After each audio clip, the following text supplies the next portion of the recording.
Come on, Victor. Cast it again. You can do it. Expelliarmus! You did it. I knew that you could, Victor. You're first class and you've already mastered it. You're such a talent. I am? Well, I think so. And so does Professor Flitwick. So don't listen to those letters that your dad sent. Are you blushing? No, I was just... Victor, would you want to... there's a tea shop in Hogsmeade. Do you maybe want to walk there with me? Madam Puddyfoot? You want to go there with me? Oh, now who's blushing?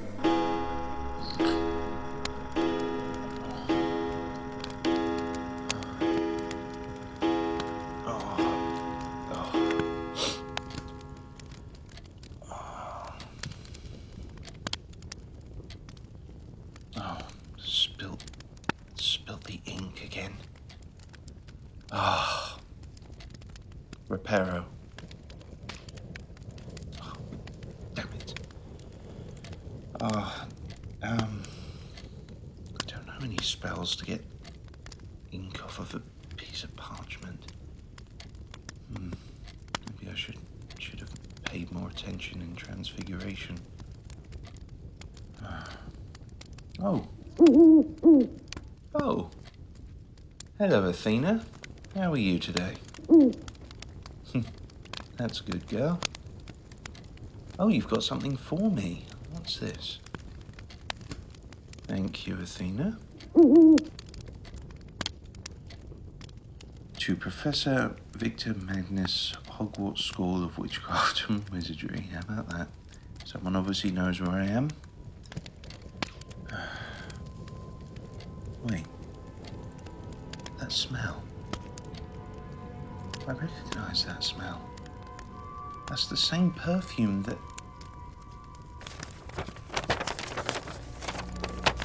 My dearest Victor, I was so happy to hear how you landed a job at Hogwarts. And not just any job, but the post of Defense Against the Dark Arts teacher. I was also pleased to hear the new dueling team out of Hogwarts triumph. And I'm not surprised that it was you who taught them.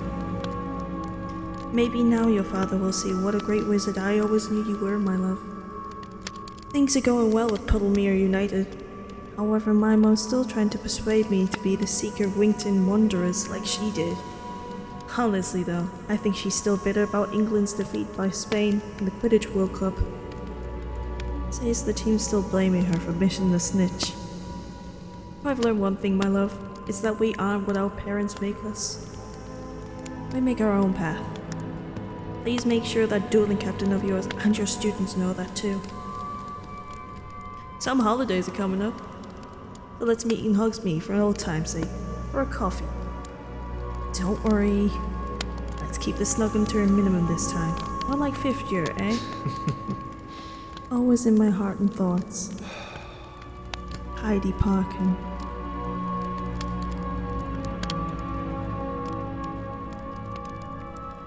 Heidi.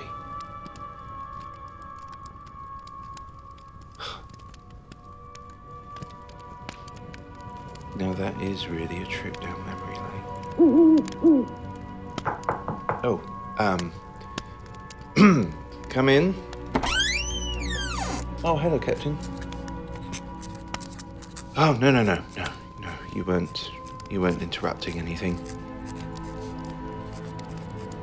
You've never seen this owl before? Oh, this is Athena. She's been with me for nearly 25 years. Yeah, the old girl's getting a bit slower at delivering messages, but wouldn't be the same without her. Isn't that right, girl? So, to what do I owe the pleasure, Captain?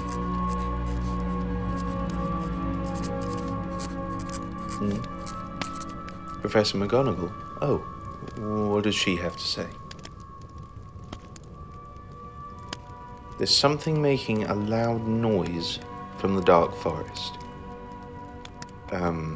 Right. Well, I suppose it is my job to maintain the protective spells and everything around the boundaries, and let's face it, we found an ex-Death Eater in the Dark Forest last time, so maybe it's a good thing we investigate, eh? Can you come with me? Captain, you're very brave, I'll give you that. Look, Captain, whilst I applaud your dueling skill, and you are, without doubt, the best student I have, still, your studies are really coming on. You should be proud of yourself. I know I am. No, not proud of myself, proud of you. There is much more to dark magic than just dueling it. You need to know how it thinks. You need to know how it always seeks to worm itself into your brain and cause corruption. You know, the more you use dark spells, the more susceptible you are to them. I know what you meant. Don't worry. All right, fine. I'm fine, honestly, Captain. I'm fine. No, quite the opposite from the letter. It was an old girlfriend of mine. Heidi Parkin, her name was. We had quite the chemistry from, well, our third year onwards. We were in the same year together, but we didn't really start talking to each other until our first classes started. All the teachers could see that I had quite the affinity for the defense against the dark arts. And she was always there, supporting me every step of the way. Was she any good at it? I mean, she wasn't bad. I mean, well, she wasn't. She was. No, Captain. She wasn't any good. Like at all. Like, it was actually quite surprising how bad she actually was at defense against the dark arts. She didn't seem to grasp even the most basic spells like Expelliarmus. And I always felt bad because I seemed to have a natural affinity for it, and she didn't. Oh, don't feel too bad for her. She had a talent elsewhere. And do you know where that was? Quidditch. She could fly a broom better than anyone I have ever known. Oh, yes. And what's more, she didn't lack for any sort of practice either, because I remember during my fourth year, we had a long summer break, a little longer than usual because they were doing some maintenance around the castle. And she had her mother to train her on her own personal Quidditch pitch in her garden. Well, you see, her mother is Blythe Parkin, the England's seeker. Yes, really. She was nice. I remember meeting her once or twice before. She was nice. In the letter, however, she says that a little disappointed from Spain's triumph over England during the Quidditch World Cup. Yeah. Well, it's difficult work being a seeker, Captain.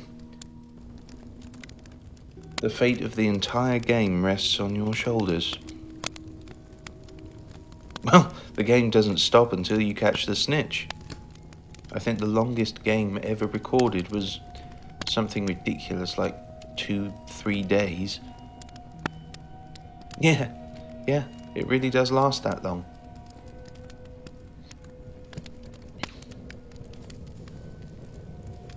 But anyway, Captain, enough of such things. We should probably We should probably deal with this problem in the Dark Forest. Yes, we. But if you're going to accompany me, there's going to be a few rules, okay? Just as before, if I tell you to run, you run. If I tell you to hide, you hide, etc., etc. Understood? Good. Come on then, Captain. Let's investigate this mysterious noise.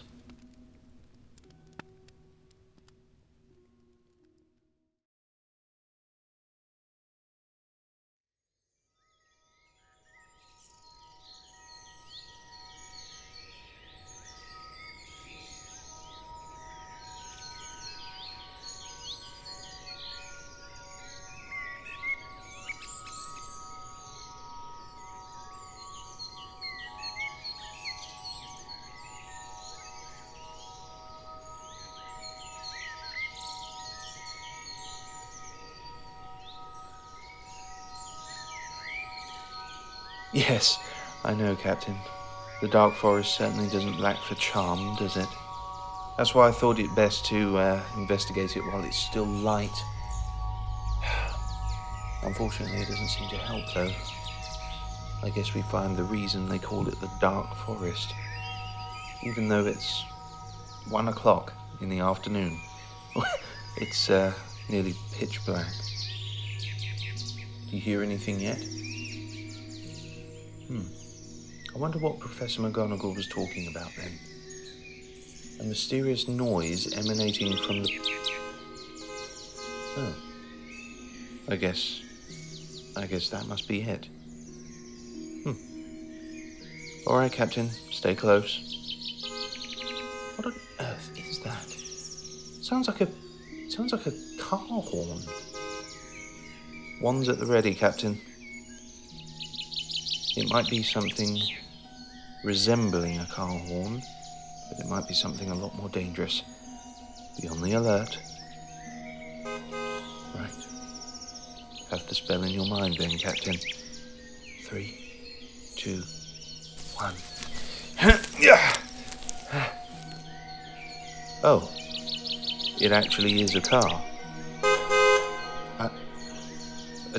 It's a car. A car in the Dark Forest. What on earth is it? Huh. Looks like an old Ford Anglia. Yeah. How about that? An old Ford Anglia in the middle of the Dark Forest. I think it was worth it just to come and see this. Alright, let's see what we're dealing with then. Incantatem Revelia.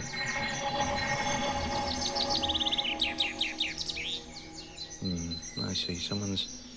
Someone's animated it with an artificial personality jinx, as well as a animatory magicarum jinx as well. Poor thing. Yes, poor thing. Someone had basically jinxed this thing to have a conscience. God knows how long this Ford Anglia has been in this Dark Forest, unable to know what it is or what it's there for, or... My goodness. Someone must have been jinxing this thing for fun, testing out spells on it while it was conscious, even artificially. It's very unethical, Captain. No, nothing dark. Oh, dear. What have they done to you, my friend?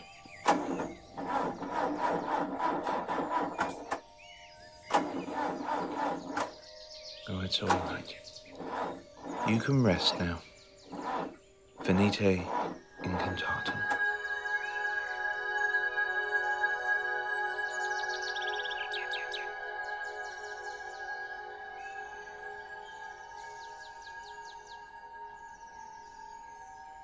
There. Hopefully now, this Ford Anglia is now just that. A wrecked Ford Anglia. At least that should put a stop to the noise in any case.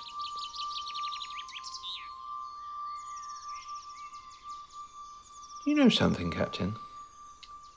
My grandfather was a Muggle, and he was responsible for the design of the Ford Anglia's back window. Yeah, he used to design Muggle cars. And that sloping window at the back, he was the one who designed that. He was one of the best Muggle draftsmen I've ever known.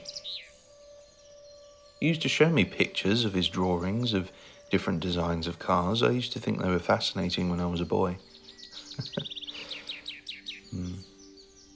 Coincidentally, it was when he died that my father became a lot more obsessed with this idea that I have to be not as good, not as talented as other children. I'm fine, Captain. The fact that we can go on a journey like this, and I can put a stop to magic and actually be useful to people, that never seems to cut any kind of mustard with my father. I could single-handedly take down a Death Eater. He barely looks up. I could put an end to you-know-who without a second glance, and he would not give me so much as a first. I'm talking allegorically, Captain. Heidi was right. In the letter that you saw me reading, she said that you need to understand my father has been like that for a very long time, Captain, and it never stops hurting when your parents don't support what you do. That's why, Captain, look at me. We are not what our parents make us. You have a talent for dueling. You do. And the amount of progress that you have made over these past few years have been astonishing. You're well on your way to becoming a practitioner of defense against the dark arts. You have a talent for it, just as Heidi saw that I had. Remember this, Captain. We are not what our parents make us. And I need to stop thinking of my father as supporting, because he never will he? Nothing I do will be good enough. Maybe in a bizarre way, that's a good thing.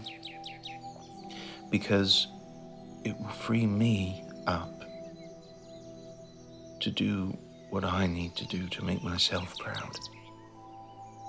And I think that's what Heidi was trying to tell me in the letter. Captain, I don't want you to try and make me proud of you. I want you to make yourself proud. Oh, come now. How do you do that? You know very well how you do that. You feel it. In here. You do. You feel it. You know the feelings of deep disappointment when you get things wrong. You know the feelings of great anger when you are frustrated that you can't do something. You feel all these feelings in here. For you. You shouldn't feel them for anyone else. Have you ever heard that expression, people in glass houses shouldn't throw stones? Yes, it's a Muggle saying about people who are unstable shouldn't cause instability. Well, there's a similar thing that I could say to you.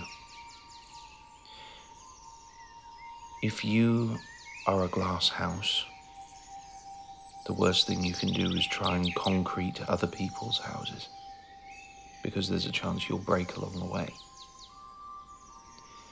Concrete your own house first. That way you can protect yourself from any glass shards as you help others. I suppose what I'm trying to say, Captain, is don't live your life for other people's approval. Don't feel that you need to be validated by anyone's insecurities. It just holds you back from the greatness that I know you have. Even if those people are your parents, guardians, family. Life has a tendency of working in such a way that it turns the very people that we love into obstacles on our own path. Don't let that happen, as it did to me, Captain. You're welcome. Good. Now, let's head to the Great Hall, shall we? I think a pumpkin pasty is in order.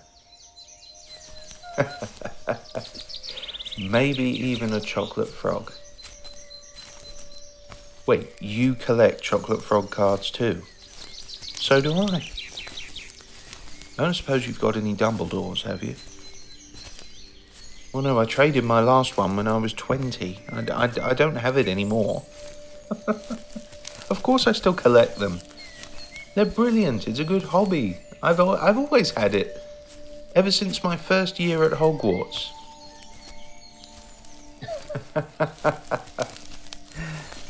Captain, I think you will be fine.